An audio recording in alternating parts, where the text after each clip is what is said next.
Welcome back, Poggers, to another year of the Pog State. I'm your host, Atlas, and the LCK is back. Not only is it back, is all of the audience is back as well. 280 people in LoL Park. It's unbelievable. It feels like old times. Absolutely incredible stuff. In this episode, we're going to discuss changes in the LCK, the new LCK teams and what they look like, all of the lineups and things like that. Our team as well, and the fact that there is definitely going to be a lot more LCK Global commentators that you'll be seeing every week. And speaking of which, I have my fantastic fellow analysts and Valdanalists with me. Brennan Valdes, Mao, Chronicler, and Wolf. Yep. it's just Wolf actually. Oh no, I'd prefer Wolf. That's why I like Brendan Valdes. Yeah, I much prefer Wolf to Wolf Proxy Wolf, which is this is actually incorrect nomenclature. Yeah, that's true. That's just my Twitter handle. Anyway, go on. I can't believe we've actually got 2 double ups as far as the names are concerned. It's absolutely perfect, wonderful stuff. I could just be Mao. Yeah. I missed an opportunity there. That's a good name actually, Mao. Mao. Oh I my call god, you you Mao could have been sometimes. Mao. That's what people call me in the Netherlands. No, Mao. Mao? Yeah. That's really cute. That is actually really cute. Speaking of cute things, let's quickly catch everyone up to speed on what's been going on in the off season. I personally have been streaming a lot of Genshin Impact. That's basically all I've been up to. Mal, let's start with you. What you been up to? I went back home. It was great for 2 weeks, and then I did nothing for a month in preparation of a lot of work. I streamed a lot of nonsense, and now I'm very, very happy to be back again with our one true love, League of Legends. And the LCK. Exactly right. Valdes, how about you? I also went back home. Actually, first time I've been back for Thanksgiving since I came to Korea.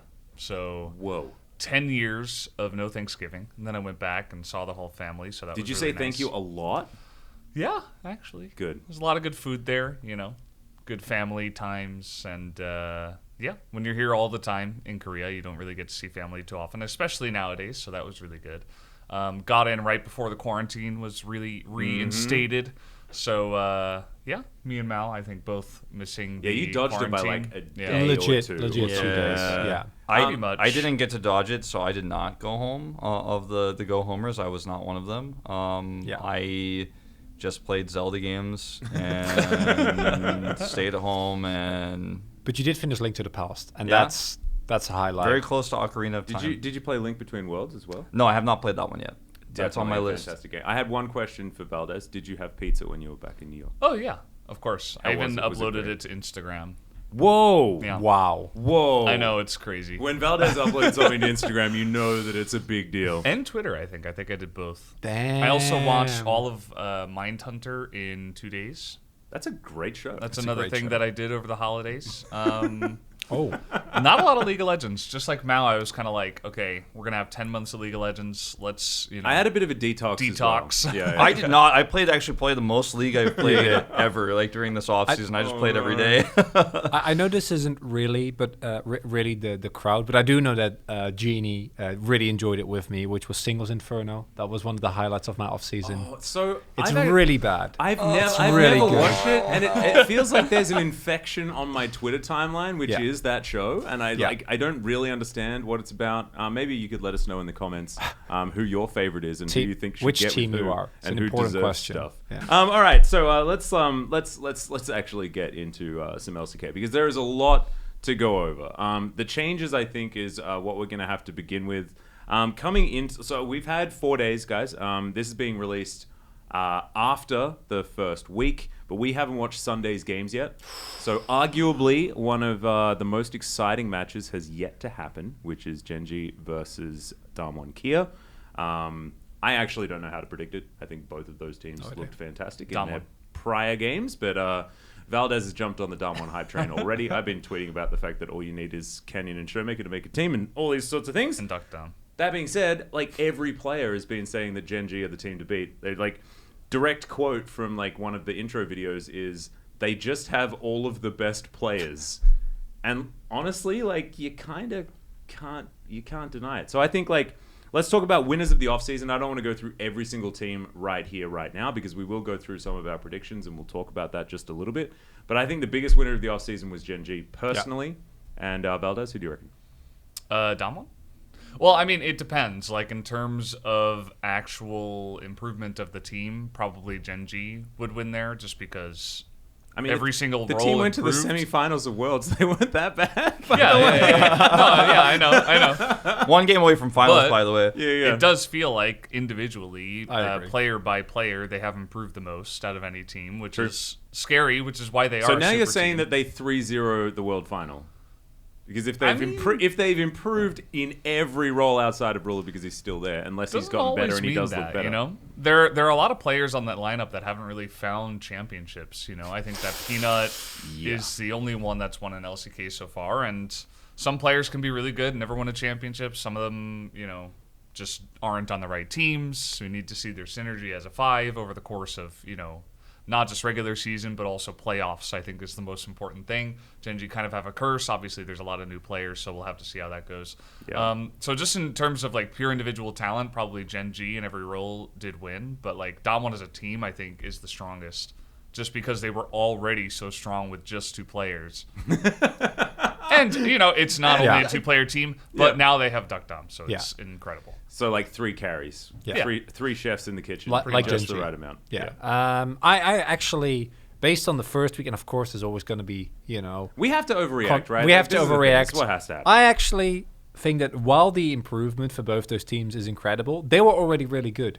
KT, though, went from being a team, and like I'm seeing Wolf like, yes, I preach thought I was going to be the Chronicler. only one to say this. I thought I was actually no. going to be like the biggest winner is KT, and it's like by a large margin. And actually, I'd say that what we're seeing from KT right now as well is much more sustainable than what I expect was the case last year, where they also were good in week 1 and like maybe 2, and then they were very not good. I think these players are going to remain very decent. I don't think this is a team that I'd expect to go for the championship, but aiming has looked incredible. Aria still very clearly getting used to... Peter's not like KT. What are you talking about? I know we... I talk about Peter. We'll talk about I Peter. know- Okay, thought it calm was the down. time. I Sorry, know... Peter. No, I know it's always the I was time. just so something like ready to Peter. talk about Peter. I'm sorry. I know we all Couldn't love hold back. Peter, but I think Aria has... Yeah, he got kind of bodied by Showmaker, but who cares? Everyone gets bodied by Showmaker. It's a radical message. and then outside of that, I think the team overall looks really, really nice. Individual players look good. Rascal looks a lot more revitalized. There's, of course, still questions you can ask. What happens if life doesn't get set, or if Rascal doesn't get one of his like 2 comfort picks? But with Aining and Aria and Cuz looking as good as they are, I'm pretty sure that this team will be a lot better than they were last time around. So for me, like when I think about who wins in off season, like I think about a lot more things than like what's the best team at the end of the day and like where do these 5 players stand.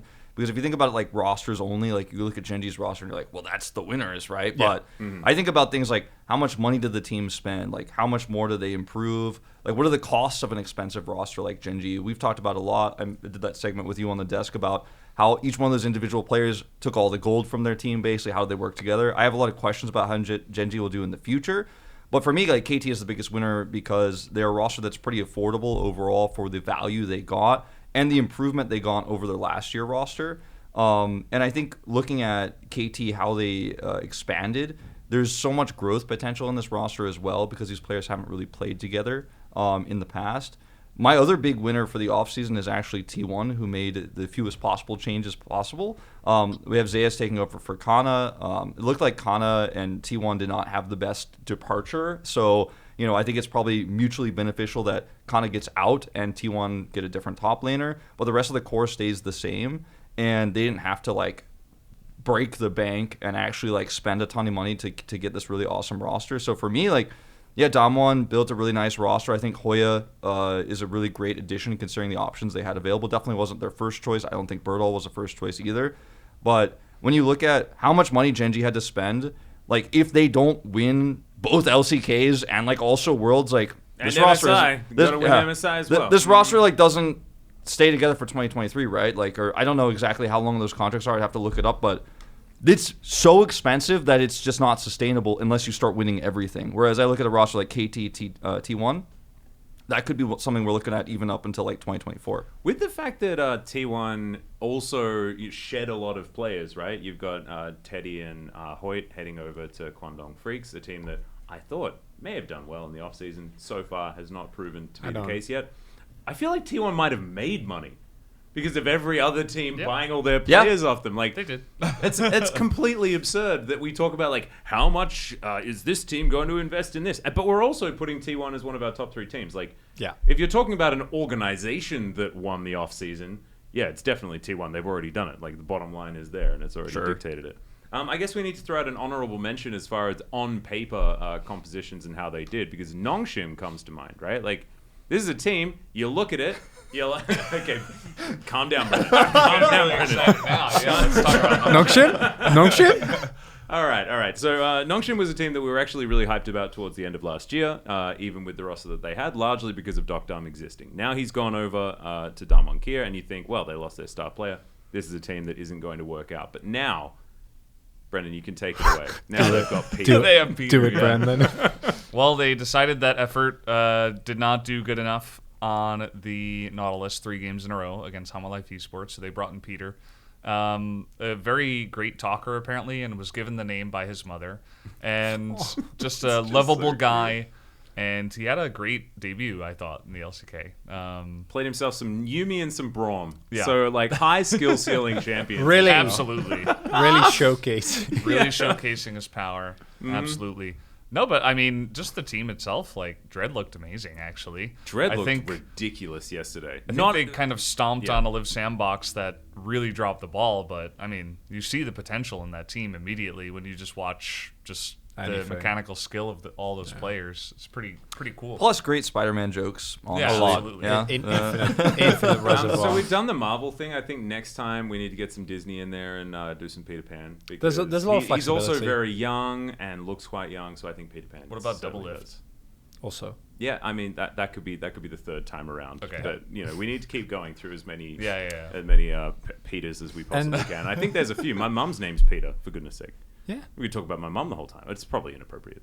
I mean, you're the one who A little bit decides if that's specific, isn't inappropriate. it? Yeah. It's her birthday tomorrow. Happy birthday, Mum.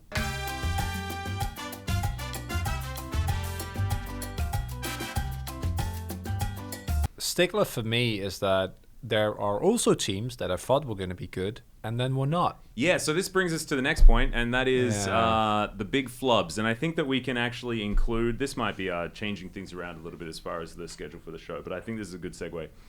We did make some predictions. We can put them onto your screen as well as to how we thought the first week was going to go. We've excluded the final day, which is Hama Life Esports taking on Fred at Brion. Banger. And and Genji versus Damwon Kia. Cancel all sarcasm. That is just the match of the week. An unbelievable one as well, based on what we saw from those two teams. So we haven't seen those matches yet. However, we also just, all of us collectively messed up almost all of our predictions. I want to go first because I think I've been burned the most by believing in Kwangdong. Yeah. Because I had a 2-1 against T1. I did not see them winning, but I'd see them take a game, and I was fairly certain that they were going to do well against KT. As it turns out, at least for the first week, Keen, Fate, and Teddy, still good players. And I thought that those three would be good enough, and then Elam and Hoyd would be serviceable. But so far, they have not been serviceable, and it's been very bad. Yeah, Hoyt and Elam definitely fallen off a cliff as far as what they were capable of. T1's like, well, good luck. Have fun. Well, I really thought too, when you look at KT, the KT matchup, like I felt pretty burned as well. Like I was feeling, I don't know exactly what I predicted. Let me check on that one. We all predicted 2-0, 2-0, including me, yeah. who on the day was like, no, I'm feeling KT. So like, Oh, you saw Kwangdong. Yeah, true. it ended up being, for me, when I watched Kwangdong's first series and I watched KT, I was like, okay, well, I mean, I can believe and trust that like Teddy will win out with his experience, even though he's with Hoyt in the bottom lane. I'm like, Keen will be able to keep Rascal like at bay, even though Rascal is popping off. Talk more on that later. And then I'm like, okay, yeah, the mid lane, it'll be fine, right? Fate's gonna be okay. It's gonna be solid for Kwangdong. Like the strong points for KT, the new like players coming in, they can handle that. It's a mismatch for KT. No, they just got obliterated. Kwangdong looked lost that entire series. They didn't know how to play the Gnar composition. They were so patient. They just waited to die. It was really, really sad. And it's very, it's the last game that I just cast, so it's like very fresh in my mind, and I'm very upset about it. And I really had higher expectations for Kwangdong. I think that's the team I'm most disappointed by this first week. What about DRX? Oh, yeah. Come on, that team was just the most terrible. And honestly, I felt like they didn't do too badly when it came to the offseason either. I looked at the bottom lane, I was like Deft and Beryl. Deft now without having to take care of rookies down there towards the bottom side. Now he can flourish, and arguably kind of did, but the rest of the team, There's a lot to dig in there, because I think Kingen and Pioshik are unfortunately still in summer DRX form. I mean, Kingen's worse. Yeah, he is worse. Because he was actually one of the only positive points of that team. So that's bad. Also, the drafts, because they got punished really hard for a couple of super boneheaded run-it-backs in drafts. And there is no cohesion in the team. And that's the thing that really scares me. That's something that I think Kwangdong had as well. I'm glad you pointed out, Wolf. Whereas I think maybe the heroes of the week were Fred and Brion, even though they didn't quite get it done.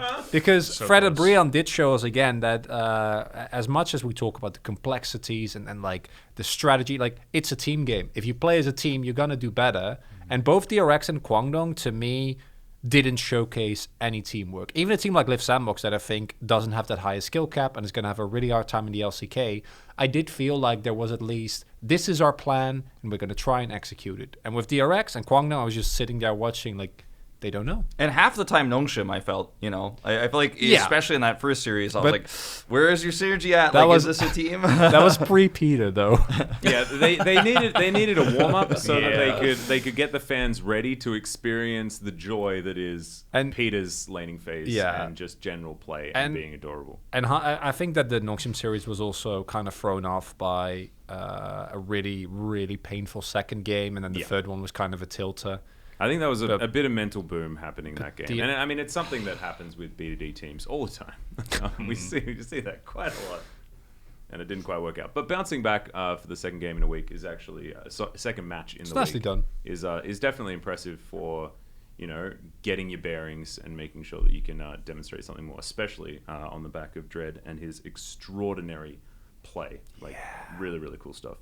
And as far as rosters and stuff like that are concerned as well, we do have some slight format changes that I think that we should probably look into real quick as far as just the league in general. You can now call up and down players a lot more often. So if you guys haven't been watching Chronicler's co-stream of Challenger, maybe now is the time to start, because if you see players playing real bad in the LCK, it may just be that the next week they're not going to be playing anymore.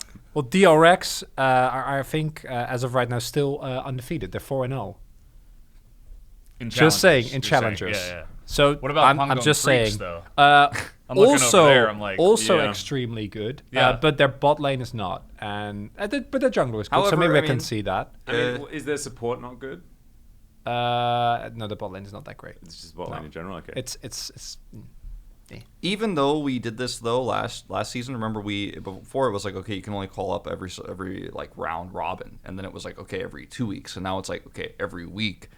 Teams still didn't really use it, and I think that it's a very underutilized opportunity teams have, and I hope that this change will actually get teams to like say, well, let's try this for a week, because there's no risk. You're not stuck with it for 2 weeks before the next margin, so you're not like trapped into 4 matches instead of 2 matches. You get like the opportunity now to say, I want to give someone a chance, and if they fail, like you can just put them back and it's fine. I really hope it does lead to teams experimenting a little bit more. It goes back to the Peter thing, but like one bad match day for effort, and like Nongshim is already ready to be like, let's try something else. And I think a lot of LCK teams are very averse to that idea, and I do like to see a little bit more dynamic changes of rosters. Yeah. That is one thing with Nongshim that I kind of like about their org, is that they feel really on like the cutting edge, right? They're really on their social media game. They're like, okay, we're new into this thing. We're on this. We like got this best social media guy. They're like giving out ramen to everybody.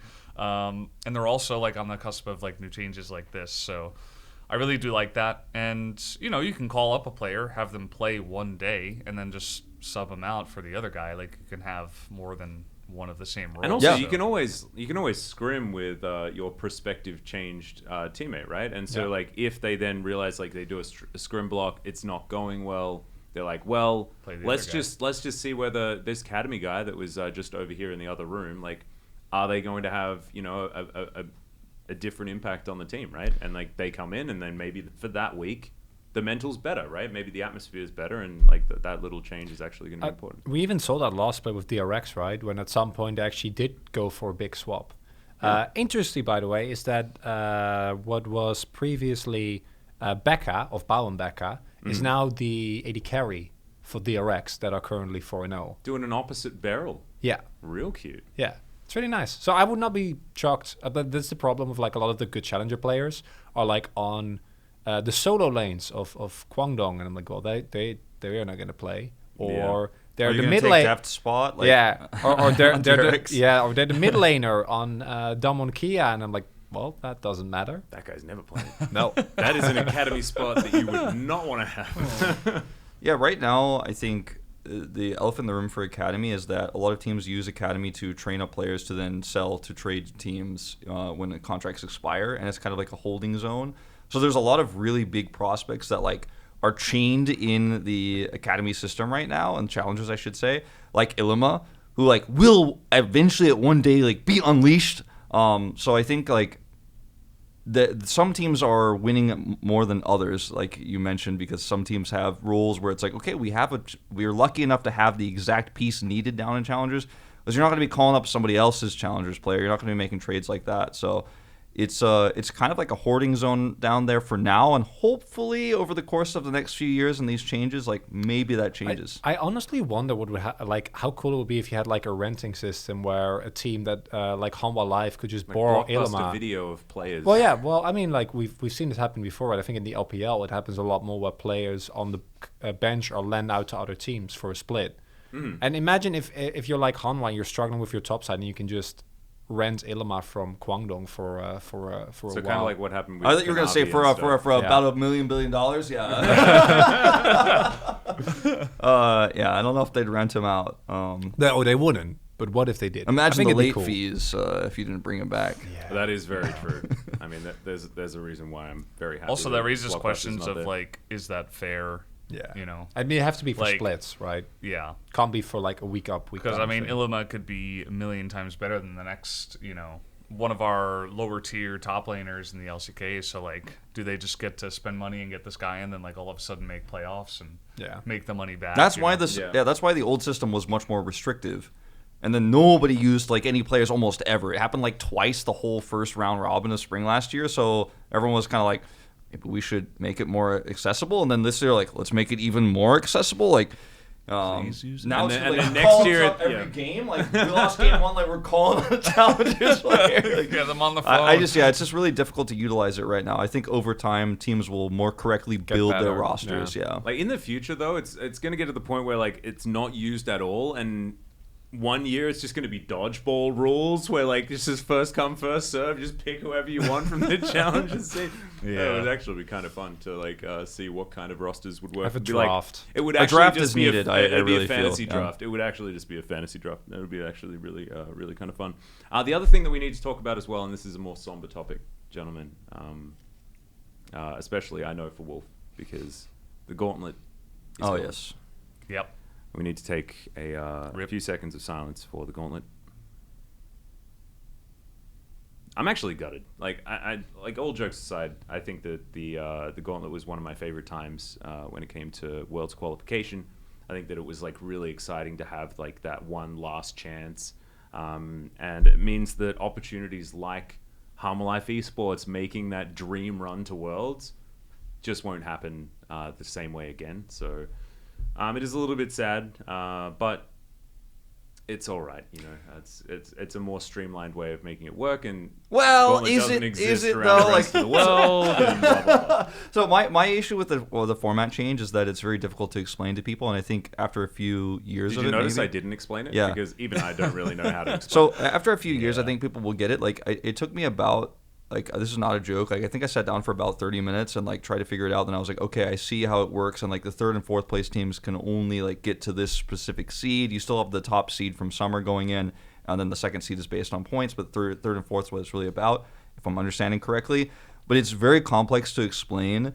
And I noticed even when the graphic came up in Korean, like, on the broadcast was the one part that wasn't translated. And I was like, yeah, whoever was in the translation job was probably like, well, how do I explain this? Like, it's very complex. I think the simplicity of the Gauntlet was part of why it was so hype, and the system may be arguably better in the long run. Time will tell, but Yeah, I'm not going to explain it to you guys right now. You guys are going to have to look that up because it's very complicated compared to like, okay, you're at the lowest points. You fight through to the one at the toppest points, and then it's exciting.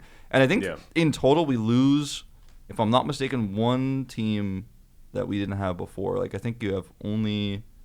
Am I wrong about this? What do you mean, lose a team? Like we had 4 teams that before. have chances to... Right, yeah, you would definitely you would lose a team depending on how much things change, but from spring to summer. If it entirely changes, you could lose 4 teams. Yeah, because if like your playoffs run is completely different in summer, then championship points are going to be all over the place, right? So you do lose, you lose as you mentioned, like from the start, like some potential miracle runs. Like DRX was very close to actually having the opportunity to play in the Gauntlet if they had done better in playoffs or gotten into playoffs there in summer. So yeah, I think it's an interesting argument as well, because I think that while the Gauntlet provided the opportunity for those kind of runs, it also becomes a question of, do you want to reward a team that is like on a hot streak but might then drop off afterwards? I don't think Hanwha specifically did this, but I can see why you would want to value consistency a little higher. Even though I personally I love the Gauntlet and I have fond memories of it. Well, this new format also doesn't really change that much about that either, because it's still like it's still those teams like over a very short period of time battling out for the last spot. The thing that it does do is give a bit more space to teams as well. Because if you're finishing off the end of your season, but you're like, we've got this last chance saloon, you're not starting to think about what you're planning for the next year. And then the other thing is that if you finalize everything at the end of playoffs, then you get that extra week, you get that extra leeway as the teams that would have had to play in the Gauntlet that get to prepare for Worlds, that get to prepare for what comes next and things like that. Yeah, that is true. That is true. Having that extra space for our teams is probably something that, like, yes, I think it sucks for us who just want to watch more, right, and want that exciting run. But I think as far as like how our players feel and what they want to actually focus on, this works out better for them. So I think like when a decision is made and it works better for the teams, then I find it difficult to be too upset. But I'm still upset because I love the Gauntlet, right? Yeah, so it's like it's a bit of a conflict. It's part of why we do 5 p.m. and 8 p.m. starts here. Part of it is for the fans so that they can, get the time slot for their team that they want to watch and know when they have to show up, but also for the teams, because if the first series is going super long, then the teams still have to get there early just in case it's a super short 2-0. So the gap could be like players waiting for 2 hours and just sitting around. So as long as it's good for the players, I think that's probably that's best the main in the end. thing. There's always a balance that has to be struck in esports and in traditional sports and everything in life in the entertainment industry of like what's the best for the performers, right, or the players in this case, but then also like what makes the best show. And I think this new format does like kind of toe the line between both fairly well. I think it's just going to take some time for us to adjust to it. Yeah, that's a good point. Yeah.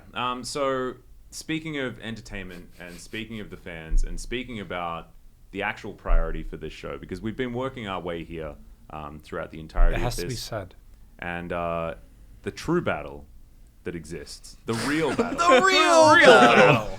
You guys will never get that reference. That's an in-joke, but Ian, we might actually be able to give Ian the clip of the real battle. Maybe it needs to be shared. I think it needs to be shared. It needs to be shared with the world. I'll send it. Let's head into the real battle! The off-season was definitely a fun time for some people and less fun for others. But yeah, okay, we're not going to go into it, but it's hilarious. So welcome to the real battle. And that is the battle between Analyst Chairs and Analyst Carpet Space. Team Carpet? Yeah. Team Chair. Team Chair. Yeah. So we need to find a way to reconcile this because right now we've had the combinations of myself and Wolf, who was on Thursday, and then I had to come onto the chairs. It was kind of hard with a carpeter. Yeah. And I think in these divisive times, you really want to try and work together. But I had a hard time. Really. I mean, you did. Your microphone wasn't even on, and you had to talk into a. That was even worse. Analyst person's microphone. I had to get close to someone who believes that the analyst desk should be called the analyst chairs. It was very like Romeo and Juliet, with you two together there. It was from opposing families, and it was much We're happier bringing ending. the Montagues and the Capulets together. That's what we're trying to do. But I don't know whether we can come to a consensus here. We might need to delve into the YouTube comments in order to get some sort of realization. I'm very sad because LCK Global Twitter did do a poll. And There was a clear winner. The carpet space actually just rolled all the way over the Pretty top. sure that was AstroTurfed. Pretty sure they used bots. Pretty sure it was a rigged vote. I'm just gonna put it out there. Yeah, that's definitely what happened. The carpet isn't real. It's not even a carpet; it's a rug. I think it got brigaded. And actually, maybe it doesn't actually make sense because there are actual chairs. However, there's no actual carpet. It sounds. Oh my! That's what I'm saying. It sounds like a bunch of sore losers. Everyone loved the carpet space. Everyone was happy about it, and you guys just can't stand it. And I think, frankly, it's offensive. And what? Okay. I don't know. Yeah. It's offensive. So Thank you, Valdes. It might be offensive, right? But I like to feel like I tried to make you as at home as possible. You I did. did introduce our analytical segment as the Analyst chairs and collaborative carpet space. I know. Is that a worthwhile? It's is not that fair enough? because carpet space actually comes ahead of it alphabetically. So when you're trying to mention it Analyst at the same time, chairs, collaborative carpet space. yeah, but A, Carpet is. C. is ahead of chairs, so Yes, it should be 'cause it's analyst CA. carpet Ooh. space and collaborative chairs. I don't know about they- that. I Actually, saw a little bit of bias actually. I wasn't going to say anything. I didn't want to bring it up, but I'm glad you did. Yeah. I was brave this time. Well, I think we just have to talk about the definition of a carpet because a carpet is the I don't floor. I don't want A to rug get is into something you that. put bull. on We the don't floor. talk about that. No. Actually. So This is Rug space does sound a bit nasty. This is our definition of a carpet, and we will hold on to that. And despite this fight, I think that outside of that, we can agree on that. It's been so fun. Oh yeah. Like, I've had if a you great want to bring time. it back to having a real conversation about this, instead of just, Well, I could debating it. go on with this for hours, but I don't think we should. No, it's probably true. No, it has been absolutely fantastic having an analyst desk in quotations. Let's call it the analyst desk because we can all agree that that's not what it is. Perfect. Right? See, there we go. Yes. So together, for the rest of the show, we'll talk about it as the analyst desk. Definitely but not a desk. it's been really, really fun to actually have a more full LCK Global experience. It's been super, super cool, and I love the fact that we can now banter with one another every day. Yeah, that's something that I thought was exclusive. I always felt was kind of exclusive to the Pog State, and obviously us just hanging out off camera. But the cool thing about the Pog State was always that we would talk about ideas leading up to the Pog State, and then we would use what we talked about on the Pog State as kind of like ping-pong ideas for what we'd say on upcoming broadcasts and stuff like that. And obviously that's still going to be a thing. But I'm talking about the Pog State that you guys don't see, the planet that goes into Pog State, what we talk about after the Pog State. But now, we're all four of us collaborating together on every single day of work. So different ideas are kind of bouncing around. Whether I'm on desk or I'm casting, the person who's on the desk that day opposite me might actually give me an idea that affects how I could tell a better story and vice versa. So, yes, we are working 5 days a week, which is more work than we've done in the LCK historically speaking. At least the four of us. Apart from Papa in 2018. Yeah. But it's worth now it we're right all now. doing it. I'm really enjoying it. It's a really awesome collaborative experience with the four of us, and it feels like we get to hang out more. And yeah, no, it's really, really cool. I think the biggest thing is what you were talking about, being able to sit down and discuss the happenings of the day for an hour or two before we actually go on is a really, really cool way of making sure that it's we have a story meeting enforced every single day. Yeah. For over an hour beforehand. And because we don't feel like we have to be there, we put in even more effort than we usually do, which is a lot. I think the thing that I'm really happy about that I've noticed already is that we also get to highlight our plays a lot more because we have a lot more freedom and we get to talk a lot more about this individual player has done this and it's really, really cool. And with the cast, we never really had the time and just practically it wouldn't work. And now we get to do that. And I think that is something that is going to make the fans care and love our plays even more. Yeah, and this is only the first week, too, where we wanted to start off relatively standard outside of the memes that we were going for. But in terms of, the stats that we were bringing in, you guys did a good job of, pulling in more player stats yesterday. We're definitely going to be doing more of that. And just ideas for skits and, cool things that we can do in the future. It's definitely going to happen. So it's cool to, develop with the desk and kind of be on this new The, experience. the other cool thing that I don't think we've all mentioned is that like there were of course days where in the past where like one caster or analyst would miss like a really cool matchup and he'd be like, I wish I was casting that day. Now like everyone's involved in every match no matter what. That's actually the biggest thing. When this was happening and we were going to all be working 5 days, I'm like, I'm not going to miss another 92-minute. Like, I'm like, and Valdes and I are both in this same boat, right? We were watching Achilleos do it, and we're like fuming, right? And now, like, no fuming ever again, apart from, when idiots call it a carpet space. Yeah. They don't get it. They don't get it. I don't think you guys get what a carp is, but yeah. Yeah. Can you let it go, Wolf? Like, on... I can't with him, Valdes. I mean, you can't fault a I gotta man work who with just this guy wants to today. be correct. Unbelievable. Also, shout out to Just Jason dying. for actually getting everything that we asked for last minute, because we're like, hey, this is a cool Yeah, idea. That is a huge hats off. G-Sun is getting engaged and building an analyst desk from the ground up, like just an absolute Making logos. superhuman.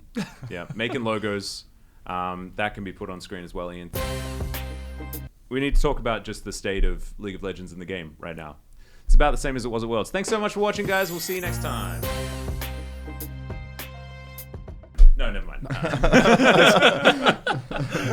Top lane is even more relevant, and you just gank bot. Just don't overthink it. Get your red buff and run bot every game. That's Pretty it. much. I mean, like, junglers are saying they don't like this meta because when you dive top, like, if you actually have the fast track and you have a minion wave, like, it's 2v1, and a lot of top laners don't have CC, for example. But if you dive bottom, there's always a support there. There's two players trying to kill you while you're trying to go in. It's, like, way less fun to dive bot. It's way more difficult to pull it off. It's also Top, you mean, yeah. and also junglers went from being the focal point of the meta to like, no, you're not gonna farm. You're Jarvan. Sit in our brush. Yeah. You're just gonna Tell that to sit there. Or your Lee Sin or your Xin Zhao. Yeah. And you're going to sit in the brush, and when they go in, you're there. Like, even Canyon, who I think has been our archetype of, like, the best, like, give him resources, and he'll 1v9. He'll smash he's just sitting in a brush for, like, 30 seconds. He's really good at that, though. He is No, he's very good. honestly He's very good great. at It's too everything, bad we so- sent Malrong to the LEC because this would have been his time. And also, like, remember who, like, came up with basically building a tent and a campsite? That was Skull, one of our most celebrated junglers of all time, right? And he was a man that would set up. He was glamping in the bottom lane. He had, like, that's actually in Singles Inferno as well. There's, like, they have these really nice tents, Now he and, made like, it. there. Okay, let's talk about. I want to mix it up. So, like, that's a slightly stale thing. Is the jungle meta situation slightly good thing? Hextech Drake, really fun. Loving the teleporting around the map. Really loving the static shiv being back in the game. That makes me very happy. What do you guys take on the one good new Drake? I just like that there's another Drake that people are always willing to fight over, unless they're Congo freaks. They're not willing to fight over anything. Though. That's Yeah, very they don't- They're already done. They're not willing to Valdes. fight, yeah, as we were able to see. It feels to me like the slightly worse Infernal, but also very good. And the Rift is more fun than the Infernal Rift, so yeah, big fan. Love it. In addition to, I actually think that barring, obviously, Chem Tank, every edition has been good. I think that objective bounds initially were like full, but I think that it is good that League has a little bit less snowballing going on, because I do feel like it was too much over the past 2, arguably even 3 years.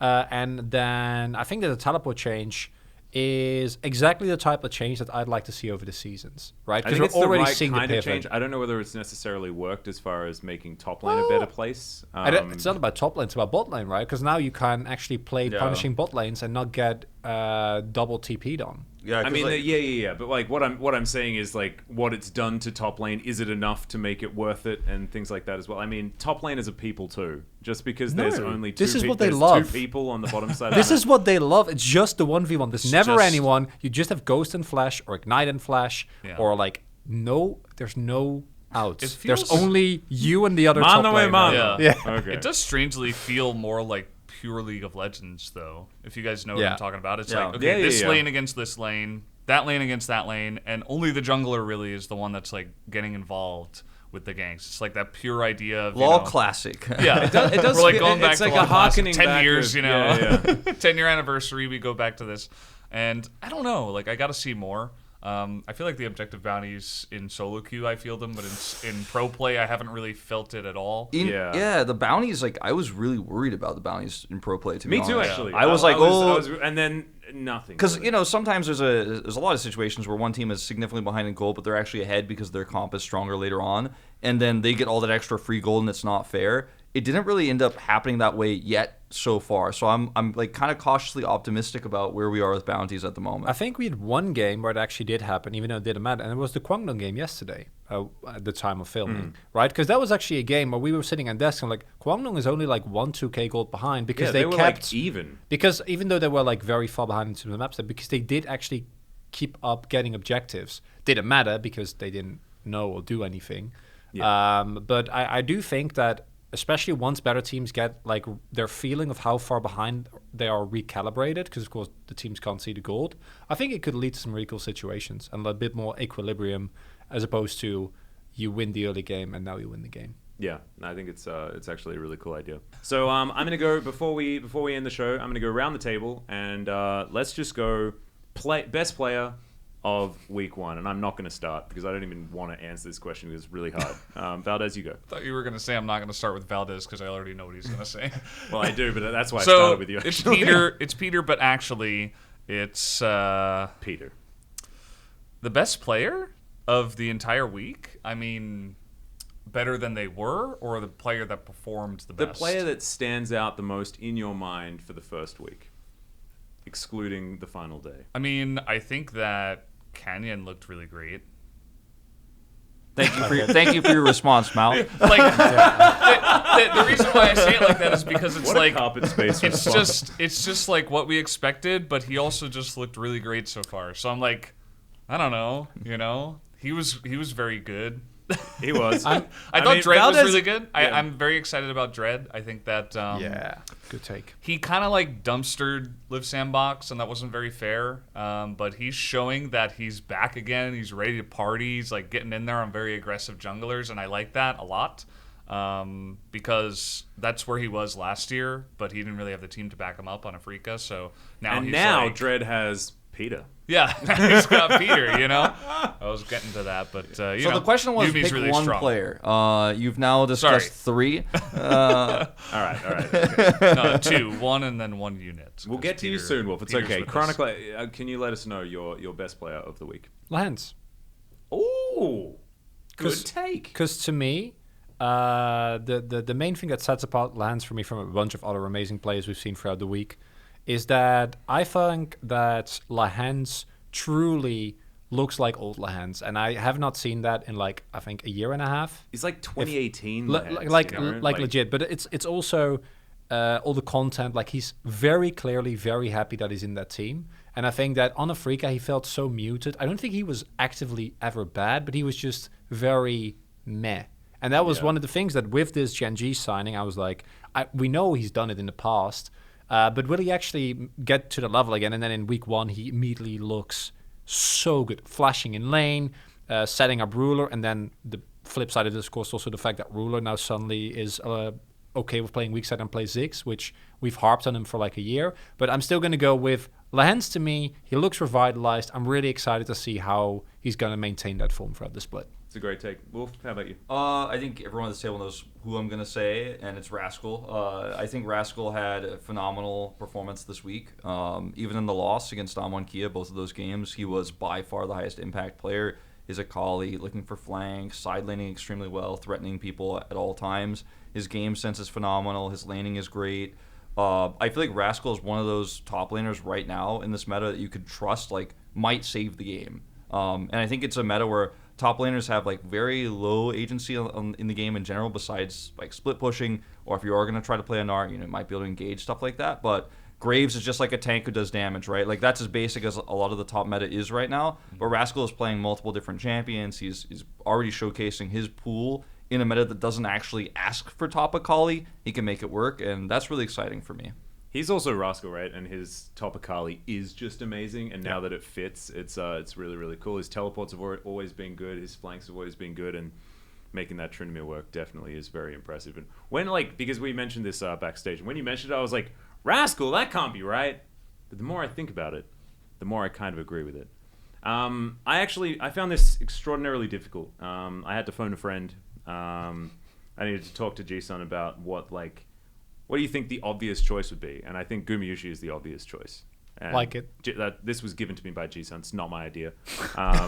Thank you, G-Sun. He was so good this week too. I mean, he was just amazing. But I think the reason why I found it difficult to say Gumayusi just straight out the gate is because he was playing a lot of Aphelios games, and it felt unfair. Like, a lot of what he was doing, it just felt like, well, of course he's just dumpstering these players. Like, he made it look unfair. And I think largely because I don't think you're allowed to talk about T1's bottom lane as any singular player. Because so Carrier much exists. of... Carrier exists, but not only that, him and Gumayusi together is some of the best coordination and timing that I have seen from a bottom lane in so many years. You know what makes me even more excited is that while I agree with the take that I think you can call Gumayusi the best, I don't even think he was the best of Aphelios this week. And isn't that amazing? Even with how insanely good Guma played, Docdom was also there's so many choices. Yeah, it's so good. Docdom's Aphelios. I think Henna's Aphelios was also really, really good. I don't think. Weirdly enough, he matches. No, he doesn't. But there has been some good play from players that we don't necessarily celebrate very often.